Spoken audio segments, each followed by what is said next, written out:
Hello, you wonderful people, and welcome to another episode of Crime Centric. This being a show where it's about crime dramas that I watch. For today's episode, I'm going to talk about the latest episode of Clarice. A lot of interesting things went down in this episode, so let's break it down. Obviously, first and foremost, we're picking up literally in the aftermath of the last episode. Obviously, Clarice making her declaration at the end of the episode saying that this wasn't a serial killer, that there was this is a hired gun type of situation, that this story isn't over, that there's someone still out there behind all this. So it seems like that's going to be the main overarching thing, but obviously in between, obviously she's going to be working on other cases. But obviously she realizes now, she shouldn't have gone about things the way she did, because obviously Paul had to immediately go Clarice wasn't really thinking straight. We're trying to clear it up, because it's like he gave her an order to handle things, give a certain response, but she didn't. And obviously it kind of puts her even more, obviously there was already issue between her and Paul. Now this puts her even more on the outs. But even then, Paul comes off kind of a little bit of an asshole, but at the same time, it does seem like he is kind of a person, a person who is willing to give a chance, that he isn't kind of obviously we still don't know that much about him, but he comes off like a hard ass, but I think he's a lot softer than people might give him credit for. If you're a part of his team, he's going to look after you, he's going to take care of you, but Clarice was kind of thrown at him, and it's like she's a political piece essentially, because it's like Clarice took down Buffalo Bill, you kind of didn't earn your spot on this team, you're only here because the AG put you here, so there's that little bit of resentment in that regard. So but still, but even Ardelia making her realize you didn't really handle things that well, woulda, coulda, shoulda, you kind of got to live with what things are now. So obviously the new case ends up being a militia situation, because basically this group known as the Statesmen, led by this dude named Lucas, basically it was an ATF agent showed up to kind of pull out a search warrant, ended up getting shot, and now it turned into a situation, because I'm still not that familiar with it, but obviously they're going into this situation in particular the VICAP, this squad and everything. It's we do not want this to turn into another Waco. So I guess I don't know what the time frame is. Once again, I'm not that well versed in Waco. I know little bits here and there, but even then, I don't know the full extent of Waco. I know there was a mini series about it I should check out at some point in time, but it's something I've heard about, but like I said, I don't know the ins and outs. So I don't know because I think that happened in the early 90s. Obviously, this particular story taking place in 93, so it's still well enough that it's in the general consciousness of they're we don't want another situation like that, so things are not going to escalate. Paul is kind of keeping Claire on the sidelines. It's Clark, I need you to keep an eye on her. He's honestly, when this is all said and done, I'm getting you transferred out of our unit. It's you don't follow orders. You not following orders could get someone seriously killed, especially in a situation like this. So I want you in a position where I can keep an eye on you. And Clarice understands, and it's kind of yes, sir. Obviously, this circumstance of where they are kind of reminds her back home, and obviously we get little tidbits about her kind of thinking about her brother. So the whole atmosphere of this situation just kind of takes her back home, because it's in Tennessee, but she talks about being from West Virginia. So obviously, this episode gives us a little bit more insight on her family situation to a smaller extent. She talked about it a little bit, just about in Silence of the Lambs, she talked about her dad dying, and her having to go live off of some other people on a farm. It was a cousins, I want to say at first, or rather I think it was she was living with cousins, and maybe her cousin's parents. They only dive into it a little bit in Silence of the Lambs. I think we'll probably get a little more insight into that family situation dynamic, just especially because I don't think she had even talked about siblings at all in the movie. I could be mistaken. That was a week ago when I saw it. My memory is terrible, but it was a part of the story, but it wasn't something she really got into a lot with Hannibal. But maybe that's something that gets covered in the later movies. Once again, I've never read the book, so maybe the book dives into that more than the movie did. Her family situation. Maybe the book, because I don't know. I still haven't looked into how different the book is from the movie. It's something I need to dedicate some time to researching. But regardless, I'm going on a tangent. There was even that conversation she had with Clark, because obviously, Clarice is I might be kind of on the behavioral side of things, but she's I could still be of use. Not just understanding a criminal, but how you can go on the offense of how you can use this to kind of take someone down. And for him, it's you shouldn't be here. You can't follow orders. And obviously, whatever you're dealing with, it's still there. And no matter where you go, it's always going to follow you. So you shouldn't be out here in the field. He's you shouldn't even be part of the FBI in the first place. But for her, it's all right, do you get 8 hours of sleep? if you do, then I'll hand in my credentials right now. I guess I didn't know how she was suggesting either like she's very good at reading people, so she can tell he doesn't get 8 hours of sleep, or there's that. But I was mainly taking that as a, who doesn't have their issues when it comes to this job? Like no one walks away from this job unscathed. Yeah, my issues are my issues, but it's like you tell me any fully well-adjusted person that's able to kind of sleep 8 hours. But then they also, because at first this whole situation is like a thing of like, okay, we don't want to escalate things. They've been told like there's no kids inside, but then they see that there is a little boy inside, and obviously it changes everything, because they do, at first it's only like men and adults, women that they're aware of. But obviously we have the situation get escalated even more when Lucas, the head of the place, is willing to talk, but he's only willing to talk to Clarice because she was on the news. So, okay. So Clarice kind of like puts on some makeup and stuff like that, and Esquivel is like, are you really going to do that? And for her, it's a situation of she wants him to kind of be a little off guard, because she's like, if I come in there a little dolled up, he's narcissistic, so I want him to think I came in here dolled up just for him, because he's surrounding himself enough with women, and these are women that he's kind of saving by getting them clean and stuff like that. So I think if she comes in there looking like it'll make him feel like he's I think a little bit more in control, and just but I like the conversation Esquivel had with her about the situation. Like, he understands like the whole lone wolf thing, because he's like, I'm a sniper, but it's like, so my job is kind of all about being alone, but I'm able to do what I'm able to do, pave the way for my team, and they're able to pave the way for me. So it's like, I get the whole lone wolf thing, but it's like, honestly, you can't go this alone. Like, you're there for the team will have your back. So all you have to do is, I know you're worried that we don't trust you, but we can trust you if you trust us. And I think, because it's actually interesting, when you actually break down, like, looking back on Silence on the Lamb, a lot of that stuff,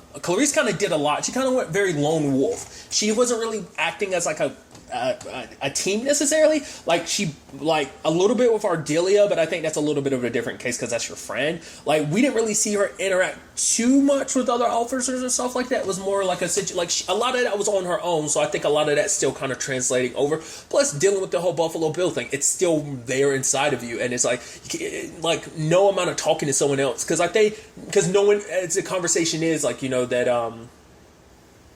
A.G. Martin was trying to talk about last episode, is like, hey, like, no matter what, no one can else will understand like your situation like me and my daughter will, so it makes it probably harder for her to open up to people, because it's like, you can't really, like, I think she's trying to be strong, but also a thing of like, you can't really talk to people about that, because if she does, it's just going to make her seem, I think she doesn't, people might perceive her a certain way, so I think that's why.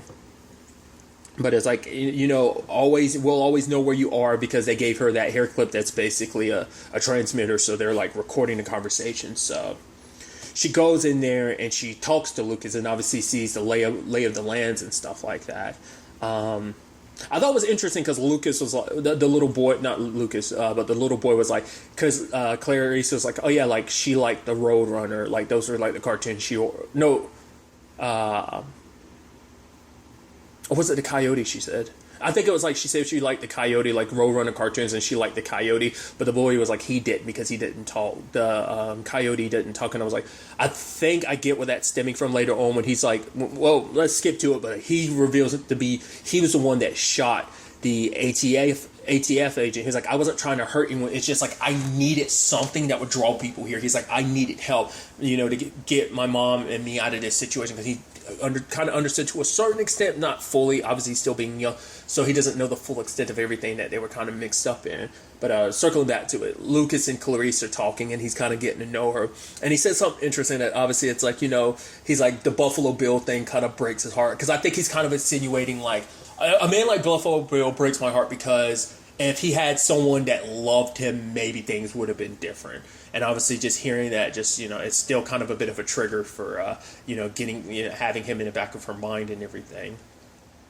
Then also, because I think, once again, the circumstances also make her think about home, because we see, like, at one point when the green beans are washed and the water and everything's coming down, Clarice turns, and it makes her think about, like, her mom, like, I guess, washing off, like, their dad's cap, because she remembers her brother coming and be like, hey, like, dad's hurt, Reese, I guess that was her brother's nickname for it, which makes sense. At first I was like, Reese? I didn't get it, but then I was like, stupid. Oh yeah, Clarice, Reese.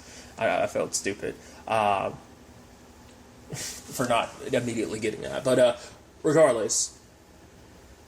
So, but also, like I said, they didn't talk about the sibling situation because it sounded like her mom. Because I rewound it and not once the subtitles were wrong because I had to catch. The subtitles said brothers, get your brothers and sister. So I was like, oh, she had. Once again, I don't think they touched on it at all in the movie whether or not her having siblings and what those circumstances are. It seems like that particular brother, if she had, like I said, it just could have easily been a subtitle issue, but it was just like maybe her.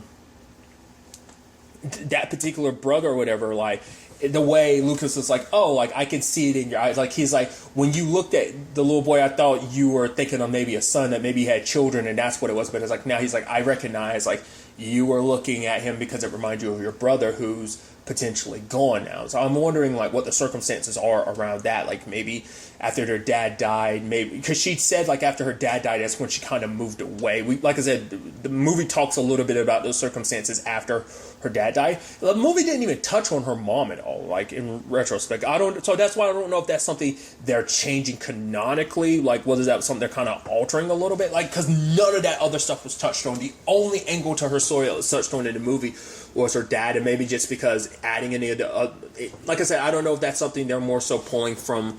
That could be other stuff that was included in the book that wasn't necessarily translated into the movie. Once again, I'd have to do my own research on that part. But this could just be something that they're adding specifically for the show to add more to her background. But I feel like there's probably a lot that the movie probably didn't have time to really jump into. But, you know, like I said, I could be 100% mistaken.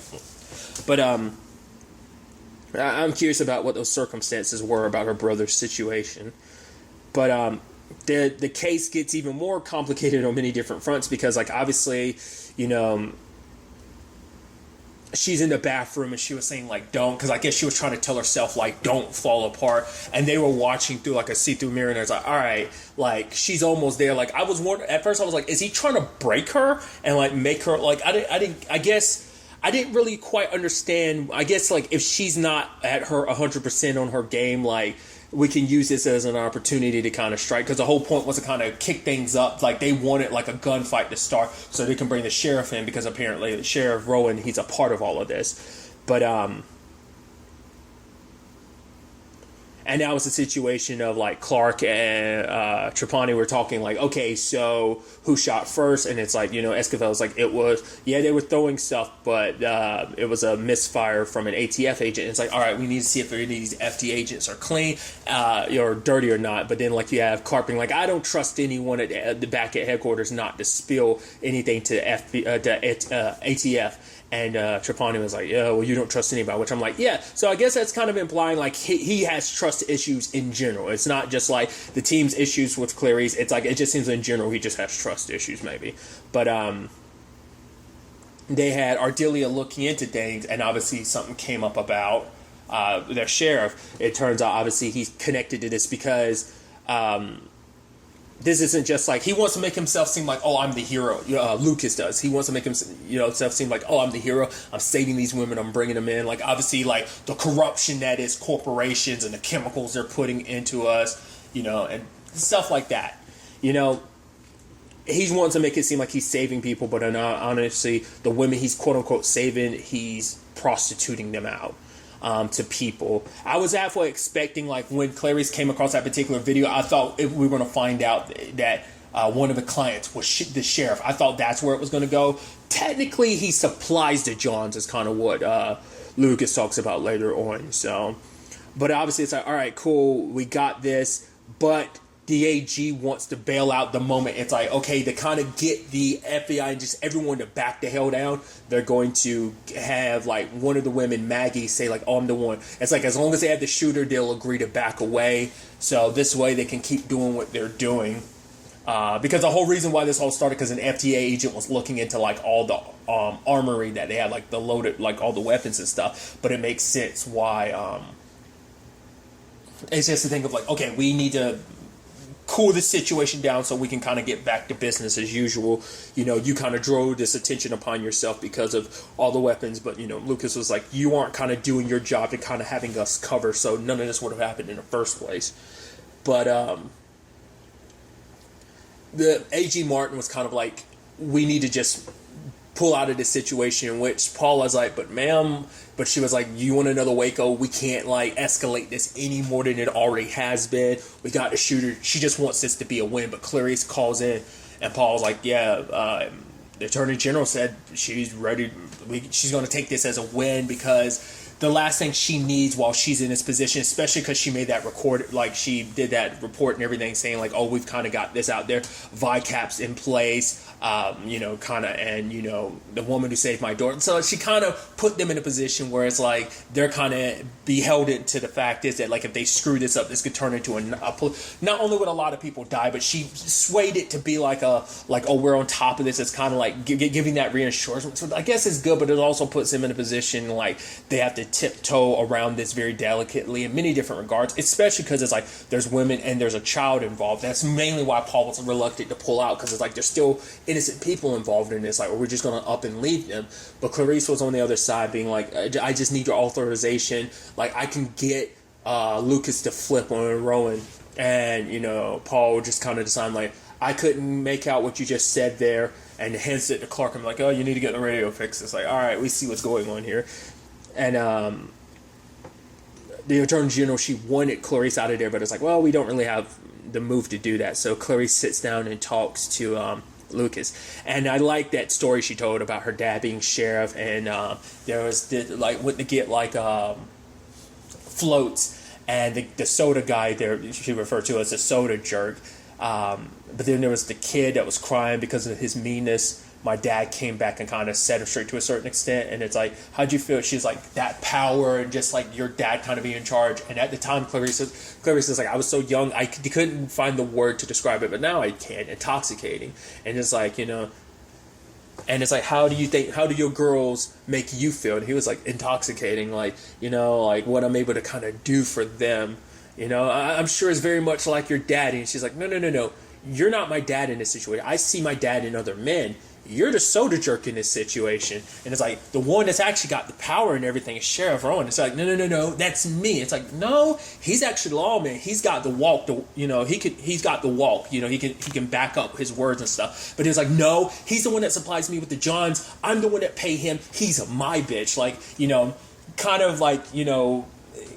Getting into that ego of his where he kind of thinks making him feel small, and I thought that, obviously kind of she knew just what kind of nerve to strike to make him feel to undermine his, power in his mind. It was no, I'm top dog. I'm the one that runs everything. All the people he brings here, those are people from the courtroom. It's oh, this McGreer, who's that? That's someone else from the courtroom. These people, they belong to me. They can't do anything because I'm the one that supplies them with the girls and stuff like that. Yada, yada, yada. Exposing everything, and they ended up getting him.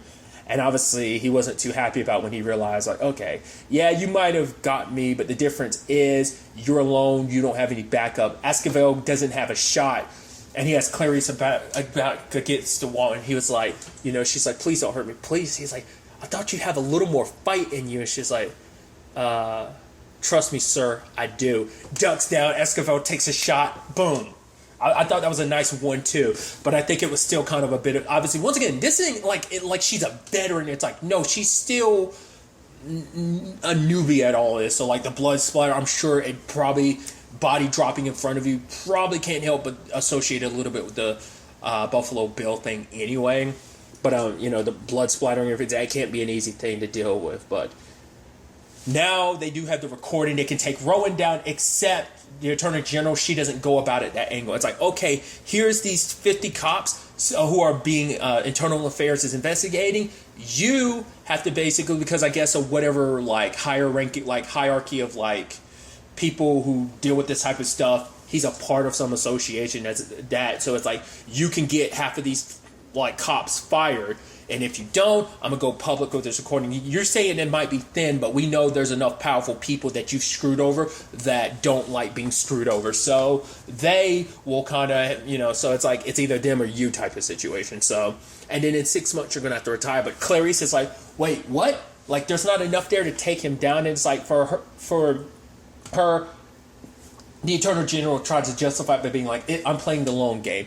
Yes, the quick and easy thing would be just to take him down, sure. But what about all these other cops? We take out some of them now. In 6 months, he'll be replaced. It's like, it's basically like you want an immediate solution, but it needs to be a long process. And it's like, but for Clarice, and she's like, I get it, Clarice. You want to say that this isn't a political situation. It doesn't need a political solution, but it does. Like, she's like, everything has a political angle to it. But I think that's the problem. Like, Clarice just wants there to be, justice. She wants the right, like, because it's like, as long as he stays in play, like, none of this could ever be fully settled. It's like, there are people still stuck here who are going to be under him. Like, yeah, but it's like, it's a slow moving process of like, it's a long game. It is going to all benefit in the long run.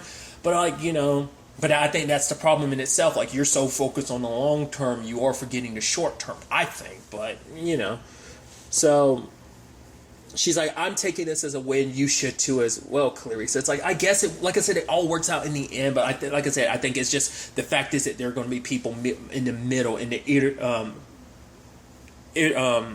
intermediate like time span that kind of get caught up in the middle of that, but I guess it's like you take whatever win you can. Like, luckily things didn't escalate too badly in this situation, so everything kind of walks away resolved. And it's like, oh yeah, Paul did put in your resignation because he believes you are still suffering from the Bill thing, are you? And she's like, what was her response? It was yeah, but it's not interfere. It's kind of not outright saying yes, but also not outright saying no by being like, it's not going to interfere with my work. But also it's like, oh yeah, I also heard about your dad.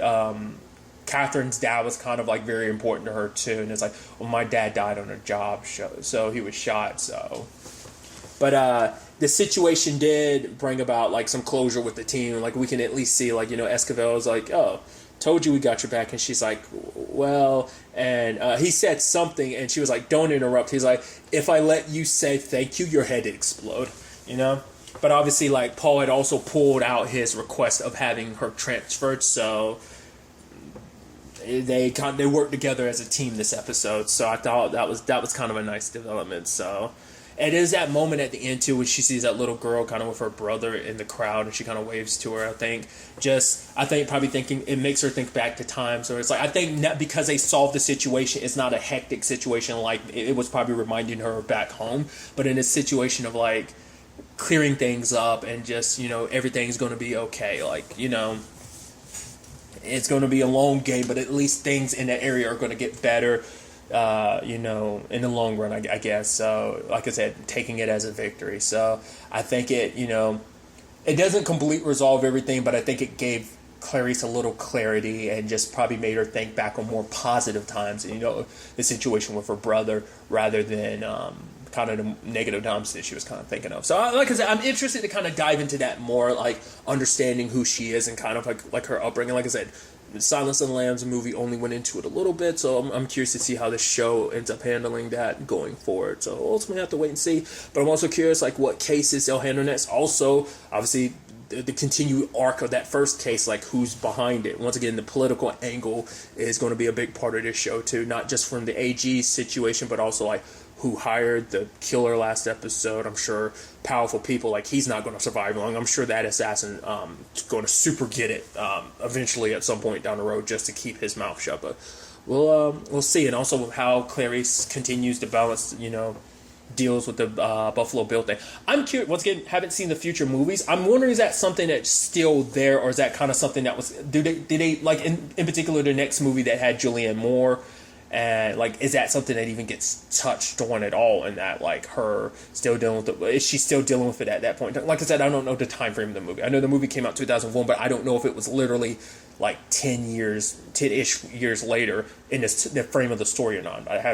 I still need to go and check it out. Maybe regardless, maybe seeing that will actually give me a little context for the TV show as well. You never know. So maybe I'll take some time to watch it this weekend to kind of see. But regardless. But really, that's all I want to talk about. Till the next time we meet, be happy, be safe, live life to the fullest, and enjoy it. Good day, and goodbye.